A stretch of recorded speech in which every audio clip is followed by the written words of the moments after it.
أعوذ بالله من الشيطان الرجيم. بسم الله الرحمن الرحيم.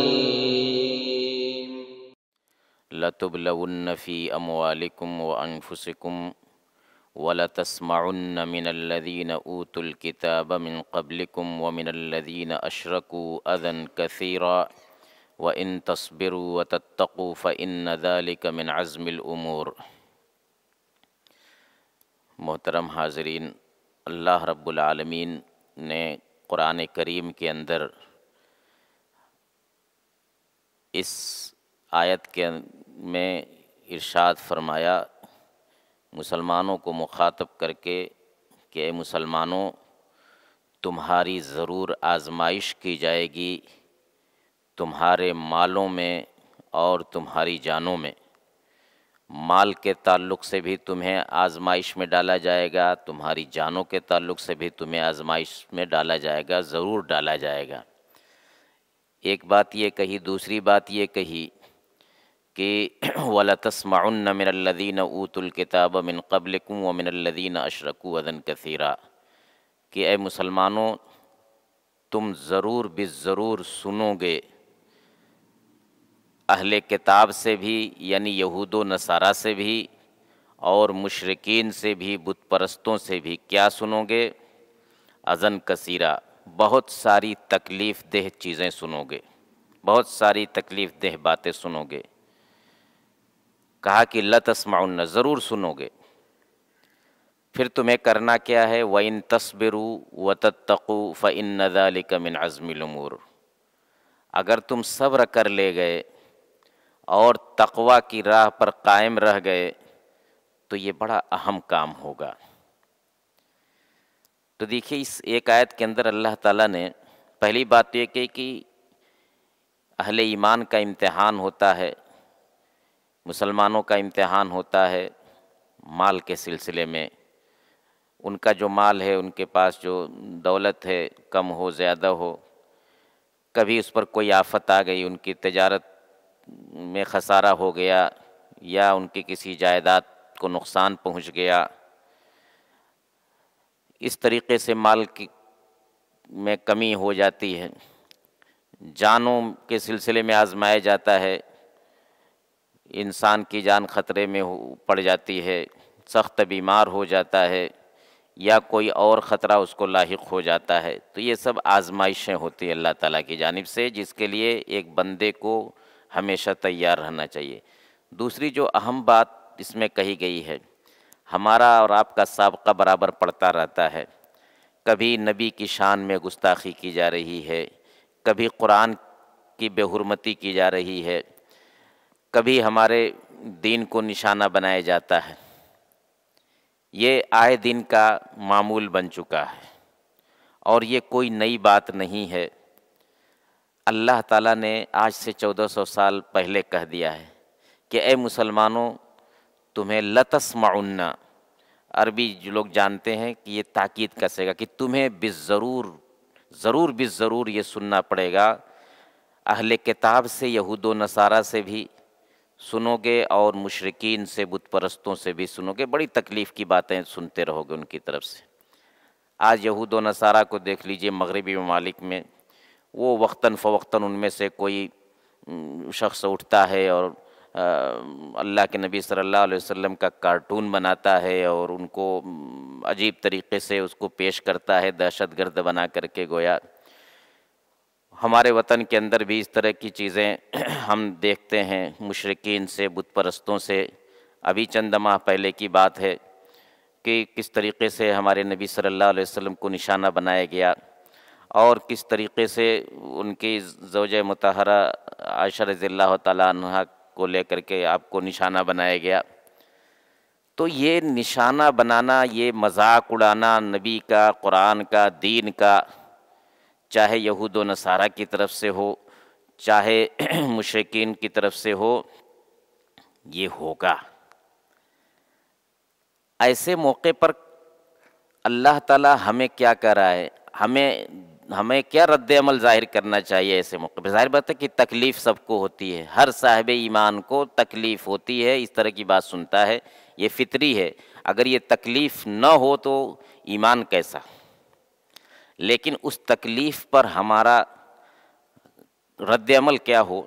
کہا کہ وَإِن تَصْبِرُوا، دیکھیے قرآن بڑی طرح سے صبر کر گئے، وَتَتَّقُوا، تقوی پر جمے رہ گئے، اللہ نے جو تم کو راستہ دکھلایا اس راستے پر قائم رہ گئے، کوئی ایسا کام نہیں کیا جو اللہ کے بتائے ہوئے راستے کے خلاف ہو، مثلا کسی غیر ذمہ دار شخص سے انتقام نہ لیا، کوئی غلط حرکت نہیں کی، تو کہا کہ فَإِنَّ ذَلِكَ مِنْ عَزْمِ الْأُمُورِ، یہ بڑی عزیمت کا کام ہوگا، یہ بڑی ہمت اور بڑے حوصلے کا کام ہوگا۔ اس موقع پر ہمارا نوجوان بہت ہی طیش میں آ جاتا ہے اور الٹی پلٹی حرکتیں کرتا ہے، کبھی کبھی طیش میں آ کر کے نکل جاتا ہے سڑکوں پر، اور اس کا نتیجہ یہ ہوتا ہے بسا اوقات دوسروں سے تصادم ہو جاتا ہے، پتھر بازی ہو جاتی ہے، اور اس میں کتنے لوگ گھائل ہوتے ہیں، کتنے لوگ مطلب کہ جان بھی گنوا بیٹھتے ہیں۔ دوسری طرف میڈیا کو موقع مل جاتا ہے مسلمانوں کو نشانہ بنانے کا۔ دیکھیے اللہ تعالیٰ کے دین کی اگر ہمیں حفاظت کرنی ہے، دین کی طرف سے دفاع کرنا ہے، تو اللہ تعالیٰ کے بتائے ہوئے طریقے ہی سے کرنا ہے۔ ایک جگہ اللہ تعالیٰ نے قرآن میں فرمایا کہ اِنَّا كَفَيْنَاكَ الْمُسْتَهْزِئِينَ الَّذِينَ يَجْعَلُونَ مَعَ اللَّهِ إِلَٰهًا آخَرَ فَسَوْفَ يَعْلَمُونَ، اے نبی مذاق اڑانے والوں کے لیے ہم کافی ہیں آپ کی طرف سے۔ کون کر رہا ہے؟ اللہ تعالیٰ کر رہا ہے، اپنے نبی کو مخاطب کر کے کر رہا ہے کہ جو لوگ مذاق اڑاتے ہیں نا، ان کی فکر آپ کو نہیں کرنی، اس کے لیے ہم کافی ہیں۔ اب جب اللہ تعالیٰ کسی کے لیے کہہ دے کہ ہم کافی ہیں، تو اب کسی اور کو اس میں کچھ کرنے کی ضرورت ہے؟ اللہ تعالیٰ نے قرآن میں جگہ جگہ فرمایا کہ وَلَقَدِ اسْتُهْزِئَ بِرُسُلٍ مِّن قَبْلِكَ، اے نبی آپ کے پہلے انبیاء کا بھی مذاق اڑایا گیا تھا، یہ کوئی نئی بات نہیں ہے۔ اگر آج آپ کا یعنی اپنے نبی کو مخاطب کر کے اس وقت اللہ تعالیٰ نے کہا کہ اگر آج یہ لوگ آپ کا مذاق اڑاتے ہیں تو کوئی نئی بات نہیں ہے، آپ سے پہلے بہت سارے انبیاء کا مذاق اڑایا جا چکا ہے، لیکن ان سب سے اللہ تعالیٰ نپٹ چکا ہے۔ تو اِنَّا كَفَيْنَاكَ الْمُسْتَهْزِئِينَ، اے نبی ہم کافی ہیں آپ کی طرف سے، ایسے لوگوں کو ہم دیکھ لیں گے۔ کون لوگ؟ الَّذِينَ يَجْعَلُونَ مَعَ اللَّهِ إِلَٰهًا آخَرَ، جو لوگ اللہ کے ساتھ دوسرے معبودوں کو ٹھہراتے ہیں، شریک ٹھہراتے ہیں، دوسرے معبودوں کی پوجا کرتے ہیں۔ فَسَوْفَ يَعْلَمُونَ، عن قریب ان کو پتہ چل جائے گا۔ فَسَوْفَ يَعْلَمُونَ، یہ بڑی شدید دھمکی ہے کہ ان کو پتہ چل جائے گا۔ پھر آگے جو بات کہی ہے وہ غور کرنے کی ہے۔ وَلَقَدْ نَعْلَمُ أَنَّكَ يَضِيقُ صَدْرُكَ بِمَا يَقُولُونَ، اے نبی ہم خوب جانتے ہیں کہ آپ کا دل تنگ ہوتا ہے ان کی باتیں سن سن کر کے۔ ظاہر بات ہے کہ نبی کو بھی تکلیف ہوتی تھی جب وہ نبی کا مذاق اڑاتے تھے، نبی کو نشانہ بناتے تھے، دین کو نشانہ بناتے تھے، تو نبی بھی انسان تھے، ان کا بھی سینہ تنگ ہوتا تھا، یعنی ان کو بھی دلی تکلیف ہوتی تھی۔ تو اس تکلیف کو اوپر والا جانتا تھا، دیکھتا تھا۔ کہا کہ ہم خوب جانتے ہیں کہ آپ کو تکلیف ہوتی ہے، اور ہم اہل ایمان کو بھی تکلیف ہوتی ہے، لیکن پھر وہاں بھی اللہ تعالیٰ نے کیا کہا؟ فَسَبِّحْ بِحَمْدِ رَبِّكَ وَكُن مِّنَ السَّاجِدِينَ وَلَقَدْ نَعْلَمُ أَنَّكَ يَضِيقُ صَدْرُكَ بِمَا يَقُولُونَ فَسَبِّحْ بِحَمْدِ رَبِّكَ وَكُن مِّنَ السَّاجِدِينَ، اپنے رب کی حمد بیان کیجئے، اپنے رب کی تسبیح بیان کیجئے، سجدہ کیجئے، نماز پڑھیے۔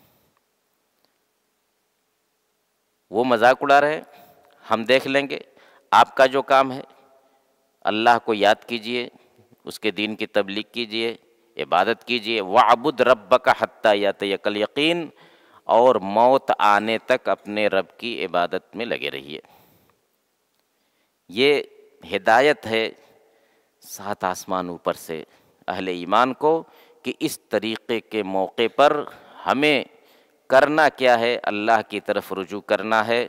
کوئی ایسا عمل جو تشدد بھرا ہوا ہو، اور کوئی ایسا عمل جس سے امن و امان میں خلل پیدا ہو، کوئی ایسا عمل، کوئی ایسا رد عمل جو ہمارے دین کی بدنامی کا سبب بنتا ہو، ایسا عمل اہل ایمان سے نہیں صادر ہونا چاہیے۔ یہ اللہ تعالیٰ کی طرف سے ہدایت ہے، اللہ تعالیٰ نے ذمہ لے رکھا ہے اس دین کی حفاظت کا، اور اللہ تعالیٰ نے ذمہ لے رکھا ہے دین کا مذاق اڑانے، نبی کا مذاق اڑانے والے سے نپٹنے کا۔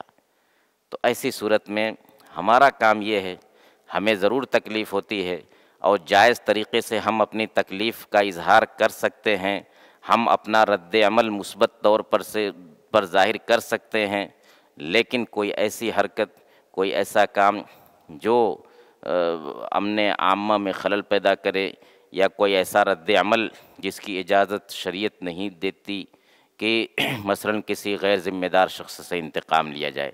بعض نوجوان یہ سمجھتے ہیں فلاں مذہب والوں کی طرف سے ہمارے نبی کو نشانہ بنایا گیا، اس مذہب کے کسی بھی شخص کو پکڑ کر کے اس سے انتقام لے لیا جائے۔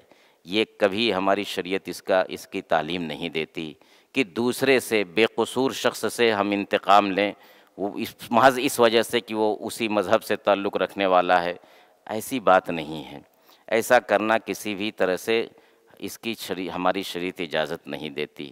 اس لیے میرے بھائیوں اور خاص طور سے نوجوانوں، ہمیں اس طریقے کے مواقع پر اپنے آپ کو قابو میں رکھنا چاہیے، اور اللہ رب العالمین نے ہمیں جو راستہ دکھایا ہے اسی راستے پر جمے رہنا چاہیے، اس امید کے ساتھ، اس توقع کے ساتھ کہ اللہ تعالیٰ نے جو وعدہ کیا ہے کہ ایسے لوگوں کو وہ سبق سکھائے گا، وہ اب چاہے ہم اپنی آنکھوں سے دیکھ پائیں یا نہ دیکھ پائیں، لیکن اللہ تعالیٰ نے جب ذمہ لیا ہے تو ایسے لوگوں کو سبق وہی سکھائے گا۔ اللہ تعالیٰ ہمیں ان ہدایتوں پر عمل کرنے کی توفیق عطا فرمائے، قرآن کریم کو صحیح طریقے سے سمجھنے کی توفیق عطا فرمائے، اور اپنی عملی زندگی میں اسے جاری اور نافذ کرنے کی توفیق عطا فرمائے۔ وآخر دعوانا ان الحمد للہ رب العالمین۔